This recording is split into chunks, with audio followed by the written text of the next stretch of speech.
ଯାଜପୁର ଜିଲ୍ଲା ଧର୍ମଶାଳାର ଗଣପର୍ବ ଧର୍ମଶାଳା ମହୋତ୍ସବର 21ତମ ସଂସ୍କରଣ ଉଦ୍ଘାଟିତ ହୋଇଯାଇଛି। ଜାରକାଠାରେ ଆୟୋଜିତ ମହୋତ୍ସବକୁ ଗୃହ ଏବଂ ନଗର ଉନ୍ନୟନ ମନ୍ତ୍ରୀ ଡାକ୍ତର କୃଷ୍ଣଚନ୍ଦ୍ର ମହାପାତ୍ର ଯୋଗଦେଇ ଆନୁଷ୍ଠାନିକ ଭାବେ ଉଦ୍ଘାଟନ କରିଥିଲେ। ଧର୍ମଶାଳା ମହୋତ୍ସବ ସର୍ବାଙ୍ଗ ସୁନ୍ଦର ଏବଂ ପରିପୂର୍ଣ୍ଣ ମହୋତ୍ସବ, କେଉଁଥିରେ ଉଣା ନାହିଁ। ଧର୍ମଶାଳା କଳା ସଂସ୍କୃତି ଲୋକଙ୍କ ଭିତରେ ଉଜ୍ଜୀବିତ କରିବା ପାଇଁ ଧର୍ମଶାଳା ବିଧାୟକଙ୍କ ଏଭଳି ସୁନ୍ଦର ପ୍ରୟାସକୁ ପ୍ରଶଂସା କରିଥିଲେ।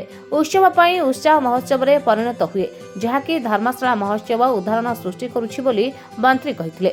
ଧର୍ମଶାଳା ମହୋତ୍ସବ କମିଟି ସଭାପତି ରବି ନାରାୟଣ ସାହୁଙ୍କ ସଭାପତିତ୍ୱରେ ଏହି ଉତ୍ସବରେ ମୁଖ୍ୟ ବକ୍ତା ଭାବେ ଯାଜପୁର ସାଂସଦ ଡକ୍ଟର ରବୀନ୍ଦ୍ର ନାରାୟଣ ବେହେରା, ସମ୍ମାନିତ ଅତିଥି ଭାବେ ବଡ଼ଚଣା ବିଧାୟକ ଅମର ନାୟକ, ଧର୍ମଶାଳା ବିଧାୟକ ହିମାଂଶୁ ଶେଖର ସାହୁ, ଜିଲ୍ଲା ସଭାନେତ୍ରୀ ଦେବଯାନୀ ପ୍ରଧାନ ପ୍ରମୁଖ ଯୋଗଦେଇ ଏହି ମହୋତ୍ସବର ବାସ୍ନା ସାରା ରାଜ୍ୟକୁ ମହକିବ ବୋଲି ମତବ୍ୟକ୍ତ କରିଥିଲେ।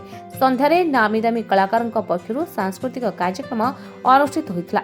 ମହୋତ୍ସବରେ ଶହ ଶହ ଲୋକମାନଙ୍କର ସମାଗମ ହୋଇଥିବା ଦେଖିବାକୁ ମିଳିଥିଲା।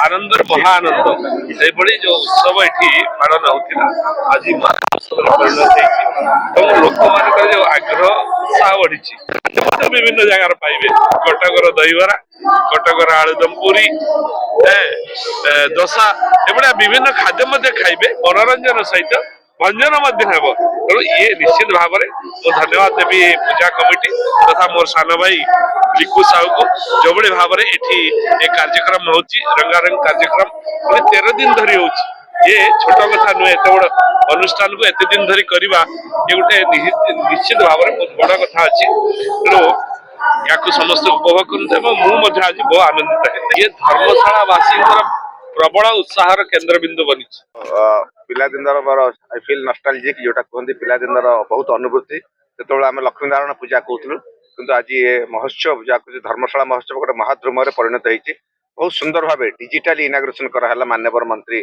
आमर अर्बान मंत्री जोड़ा डिजिटल इनाग्रेशन कले एम्बियंस बहुत बढ़िया है स्टेज भी बहुत बढ़ा है बहुत लुक एंड फील बहुत बढ़िया है भल भल बॉलीवुड स्टार मु भावुची महोत्सव बहुत ओडिशार गोटे बहुत बड़ महोत्सव परिणत होती। धर्मशाला स्मृति रंजन बेहेरा रिपोर्ट संचार लाइव।